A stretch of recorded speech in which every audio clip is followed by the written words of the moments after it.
São imagens que retratam um pedaço da história de Portugal, a de uma hemorragia humana que a partir dos anos 50 começou a fugir da ditadura e a atravessar a Península Ibérica.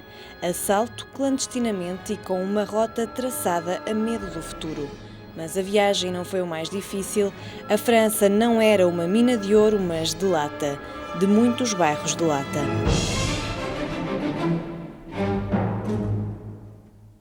Alors le nombre de milliers de pas qui sont passés là, les gosses qui vont à l'école, les hommes qui vont travailler, les traces de chaussures, tous ces gens qui ont marché de ces endroits-là, c'est émouvant. Je vais photographier le chemin. Parce que peut-être j'ai marché là aussi, il y a un demi-siècle.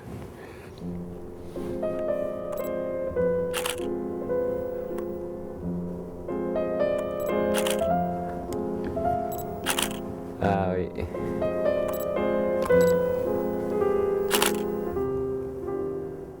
Eh bien, écoutez, il s'était organisé, c'était une vie organisée, seulement dans la merde, quoi. C'est-à-dire que l'hiver et les problèmes de l'eau aussi. Il y avait des points d'eau. Je photographiais les gosses qui venaient faire la corvée d'eau, et même des adultes. Il y avait un point d'eau, je me rappelle. Et ils survivaient comme ils pouvaient, mais ils survivaient vraiment. Il y avait du linge partout, ce sont des gens très propres. Alors ils accrochaient leur linge sur des cordes, et du beau linge très propre, à côté de la misère des masures, tu vois. Et puis les gosses, ils allaient à l'école, et j'en ai photographié, ils partaient dans la boue, mais ils étaient vraiment tranquilles, très généreux.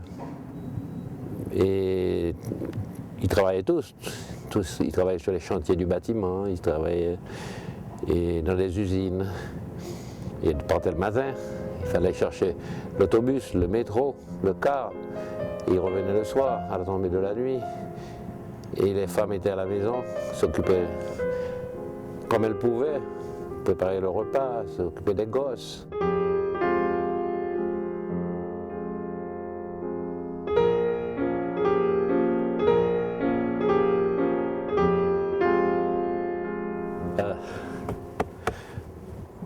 Ils étaient astucieux parce que tu vois, avec rien, ils arrivaient à faire la porte, la maison, la chambre, le toit, souvent avec des morceaux de tôle, tu vois.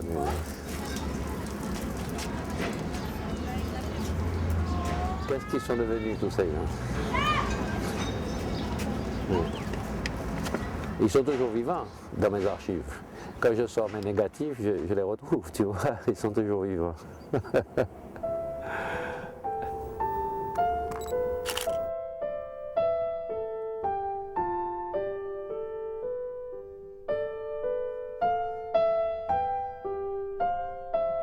Il y avait ces gens qui vivaient, bien sûr,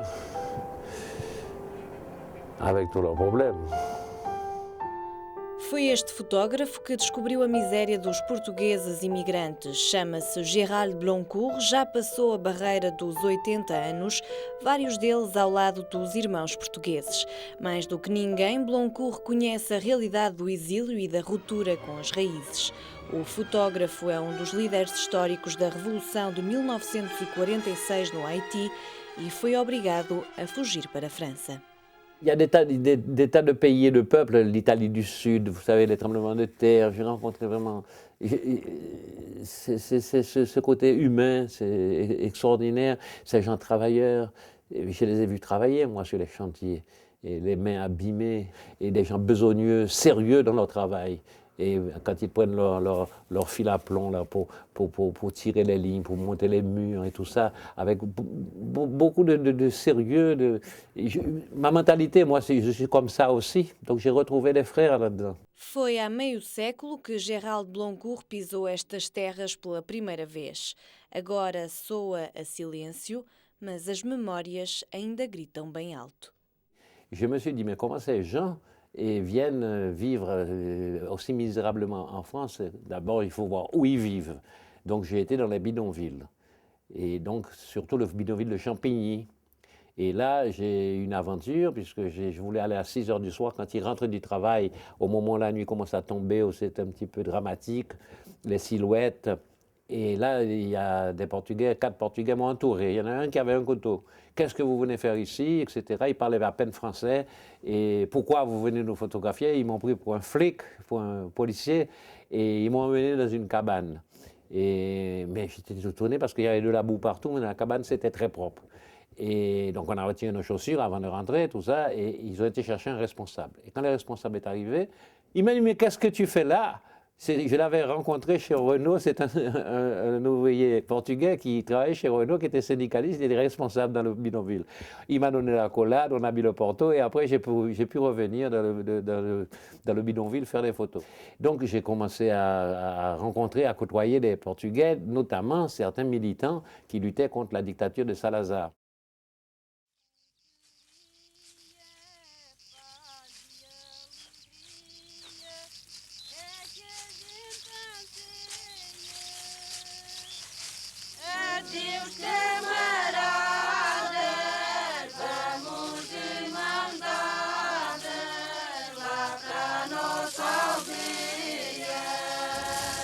Tout ça, ça me remonte, tu vois, dans la tête, là.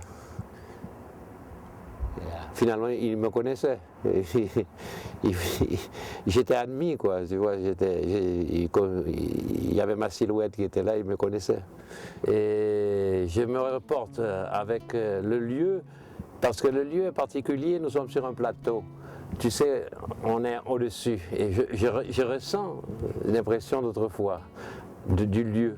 Je ne me rappelle pas exactement parce que les choses ont changé, il y a des tours de télévision, enfin tu as vu, les choses ont changé. Et puis même les jardins, tout ça c'est différent. Mais le lieu, je ressens le lieu, tu vois. Et quand je me rappelle, en marchant dans le chemin, tout ça, et les bruits des voix, les paroles, les chansons, des fois les gosses qui jouaient, les cris, et il y avait un son. On entendait le son des casseroles, le son des boîtes avec lesquelles ils allaient chercher l'eau, tu vois. Ça faisait des bruits, tout ça, il y avait une vie. Et aujourd'hui, c'est comme un reproche, un grand reproche, un grand silence, une grande cicatrice. Et il y a un reproche de tout ce qui s'est passé.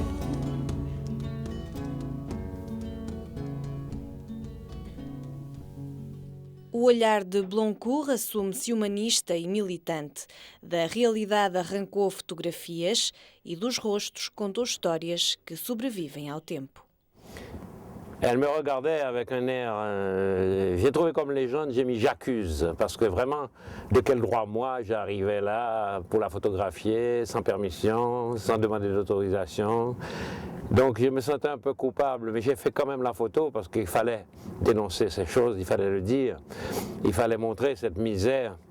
Et j'étais complètement révolté de voir des gens aussi généreux, aussi gentils, aussi intelligents, vivre dans des conditions d'esclavage moderne. Et ça, j'étais révolté et je me disais, qu'est-ce que je peux faire pour les aider à s'en sortir? Et bien ma façon à moi d'aider, c'était de faire des images pour montrer, pour démontrer, pour expliquer, pour dénoncer, pour participer, pour dire ma révolte et inciter les gens à se révolter et à aider les Portugais à se battre pour plus de justice. Et c'est un peuple très digne, très fier, et tous ces souvenirs me reviennent. Je revois les visages, j'entends les voix avec leur accent portugais de ceux qui m'expliquaient comment ils luttaient, ce qu'il fallait faire pour les aider. C'était extraordinaire. Tout ça me revient.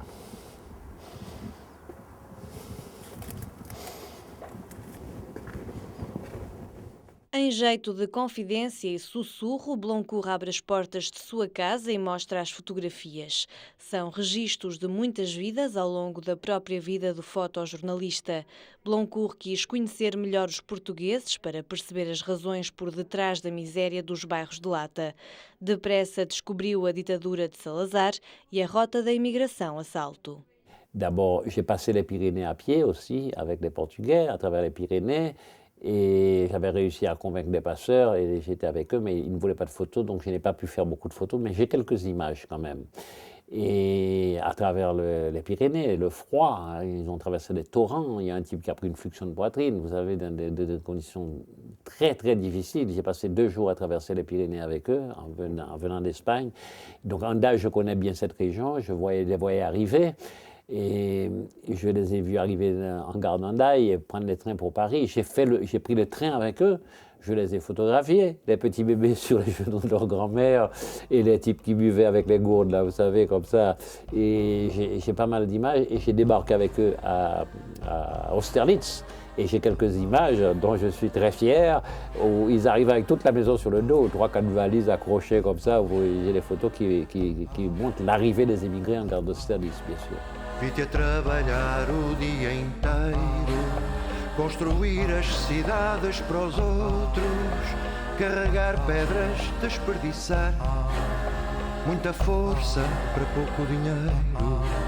Vi-te a trabalhar o dia inteiro, muita força para pouco dinheiro.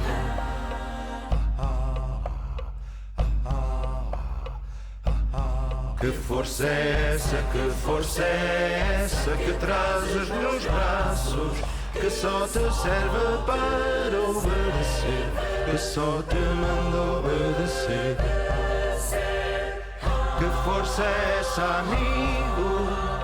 Que força é essa, amigo? J'ai connu l'histoire de la fameuse photo déchirée dont Vieira a fait un film. Et la photo déchirée, où quand le Portugais partait, la famille payait le passeur, la moitié.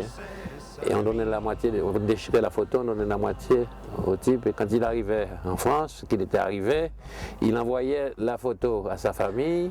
Et si la photo correspondait, on pouvait donner l'autre moitié au passeur. Et Vieira a fait un film magnifique qui s'appelle La photo déchirée.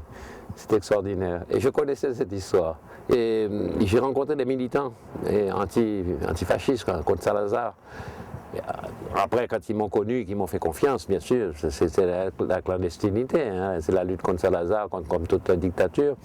Mais quand ils ont compris qui j'étais, j'ai quand même gagné leur confiance. Et ils m'ont donné des contacts au Portugal et à Lisbonne d'ailleurs.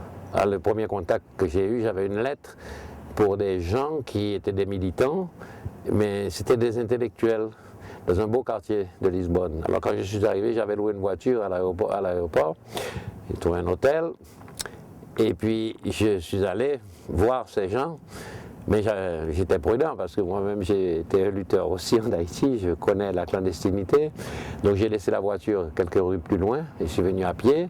C'était un bel immeuble, je me rappelle, il y avait des marches, il fallait monter, le perron et l'entrée. Ils habitaient au rez-de-chaussée à gauche. Et quand je suis arrivé, j'ai sonné, il y a une petite bonne qui a ouvert la porte avec la sécurité, tu sais. Et je lui ai donné la lettre, c'était une lettre de contact. Et 1 minute après, il y a une dame, la dame de la maison, elle est arrivée, elle m'a dit « fuyez ». La PID est venue ce matin, on a arrêté mon mari il y a 1 heure. Alors ne restez pas là, sauvez-vous. Mon primeiro contacto com o Portugal. Uma vez em Portugal, Bloncourt comprometeu-se a denunciar a repressão através da fotografia proibida. E quase 40 anos depois de ter pisado Lisboa pela primeira vez, este ano regressa convidado pelo Museu de Arte Moderna. Uma homenagem a um homem que teve a coragem de contar o que muitos quiseram esquecer.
La petite fille, elle m'avait repéré, tu vois.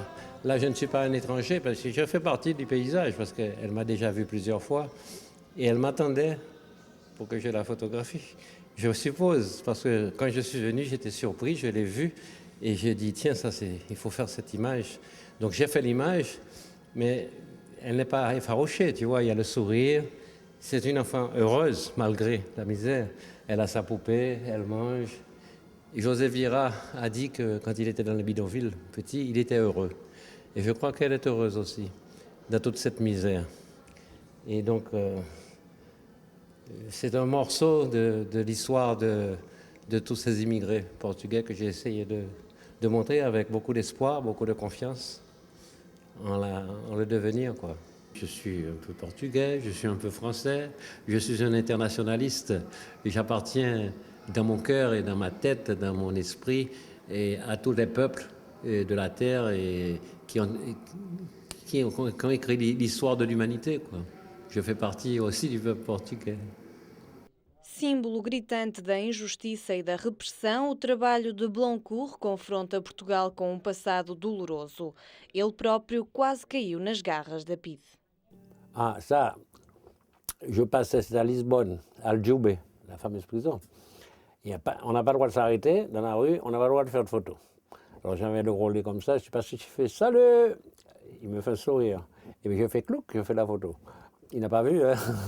On a publié dans la Vie ouvrière. Ils ont fouillé mes valises, mais dans les valises, j'avais mis des pellicules que j'avais fait, des photos des monuments de Lisbonne, cachées dans les chaussures, les chaussettes, dans les vieux slips sales, bon.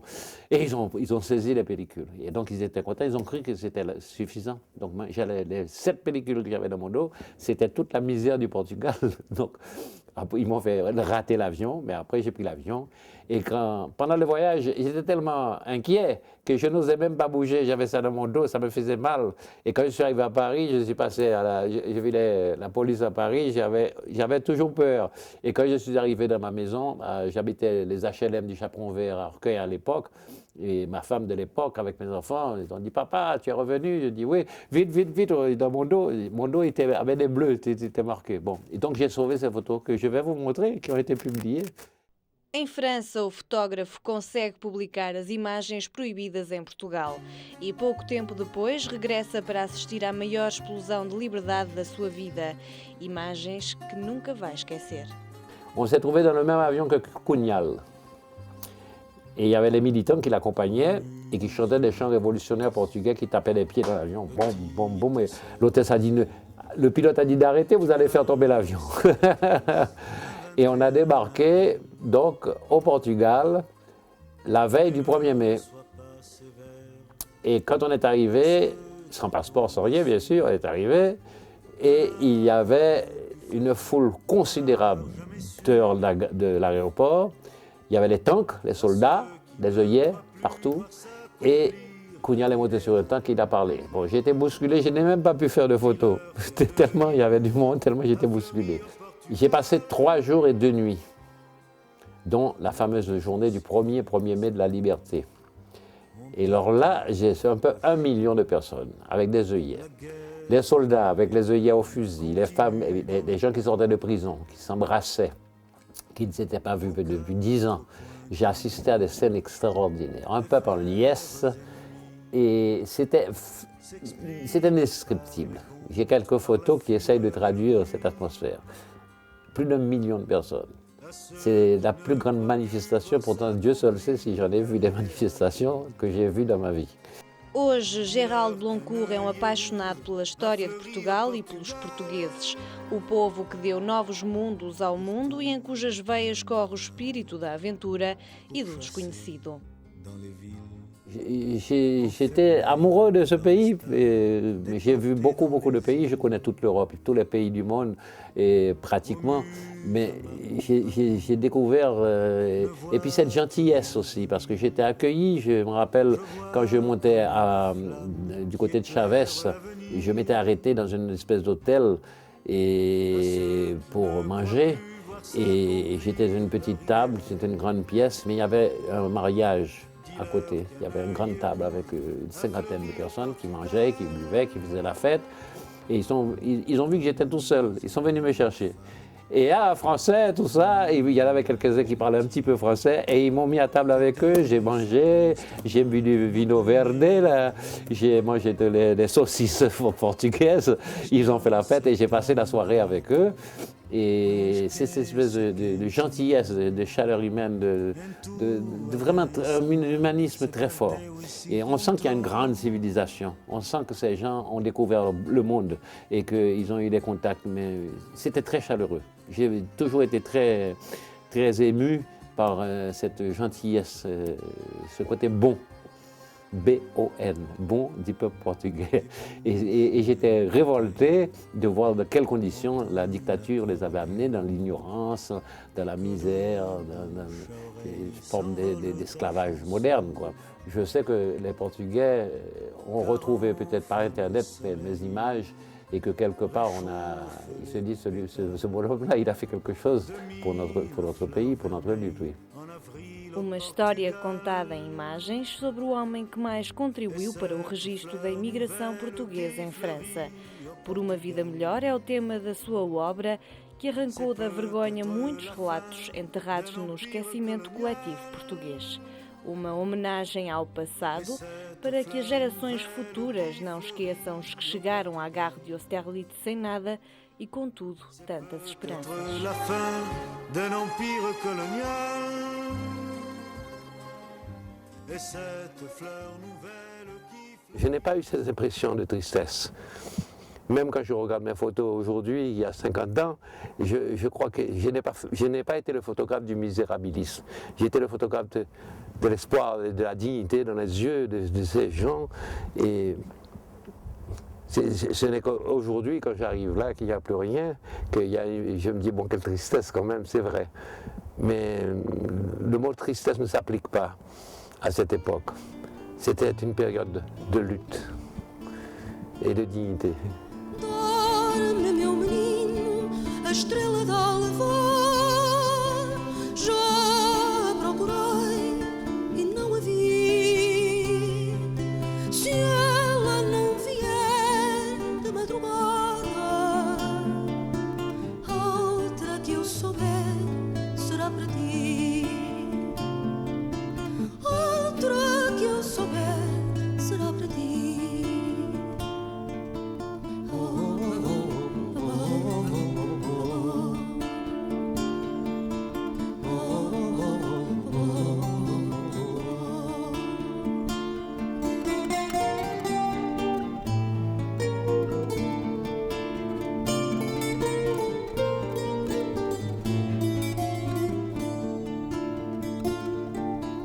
Outra que eu souber na noite escura,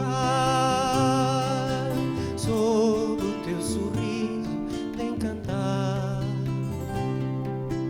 ouvirás cantando nas alturas trovas e cantigas de embalar, trovas e cantigas de embalar.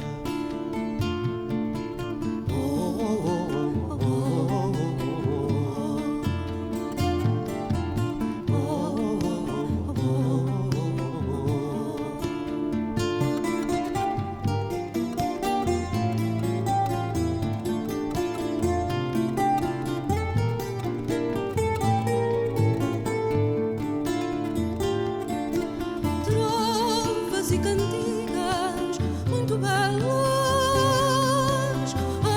afina a garganta, meu cantor.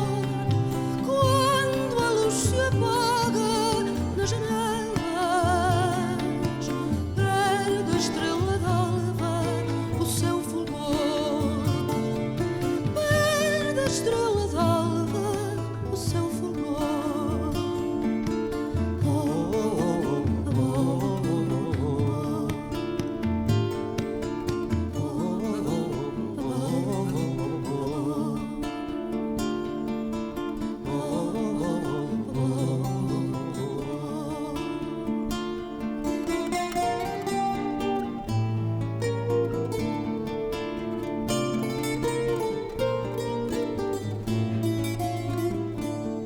C'est cette grand-mère qui est là Et moi, quand je suis passé, j'ai vu ce petit enfant qui me regardait avec un peu d'inquiétude et de tristesse, et derrière la grand-mère.